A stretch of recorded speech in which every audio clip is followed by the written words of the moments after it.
উদ্ভ্রান্ত সেই আদিম যুগে স্রষ্টা যখন নিজের প্রতি অসন্তোষে নতুন সৃষ্টিকে বারবার করছিলেন বিধ্বস্ত, তার সেই অধৈর্যে ঘন ঘন মাথা নাড়ার দিনে রুদ্র সমুদ্রের বাহু প্রাচী ধরিত্রীর বুকের থেকে ছিনিয়ে নিয়ে গেল তোমাকে আফ্রিকা।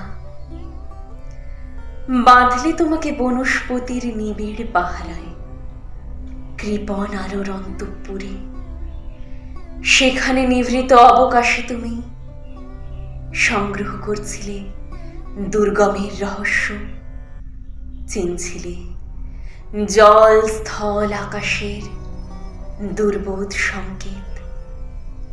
প্রকৃতির দৃষ্টি অতীত জাদু মন্ত্র জাগাচ্ছিল তোমার চেতনাতীত মনে। বিদ্রুপ করছিলে ভীষণকে বিরূপের ছদ্মবেশে, শঙ্কাকে চাচ্ছিলে হার মানাতে, আপনাকে উগ্র করে বিভীষিকার প্রচণ্ড মহিমায় তাণ্ডবে দুন্দুভিনী নাদে। হায় ছায়াবৃতা, কালো ঘোমটার নিচে অপরিচিত ছিল তোমার মানব রূপ। উপেক্ষার আবিল দৃষ্টিতে এলো ওরা লোহার হাত কড়ি নিয়ে।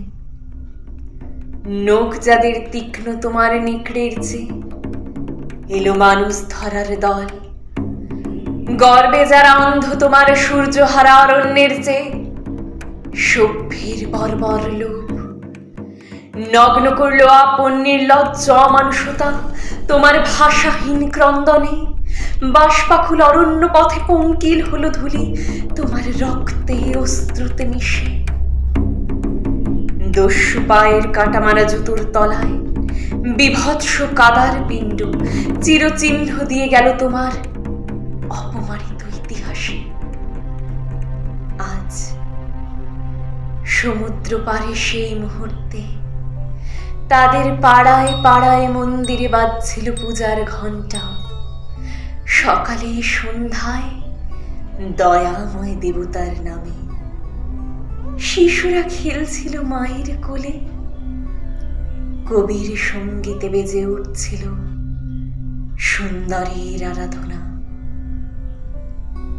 আজ যখন পশ্চিম দিগন্তে প্রদোষকাল ঝঞ্ঝা বাতাসের ঊর্ধ্বশ্বাস, যখন গুপ্ত গহ্বর থেকে পশুরা বেরিয়ে এলো, অশুভ ধ্বনিতে ঘোষণা করল দিনের অন্তিম কাল।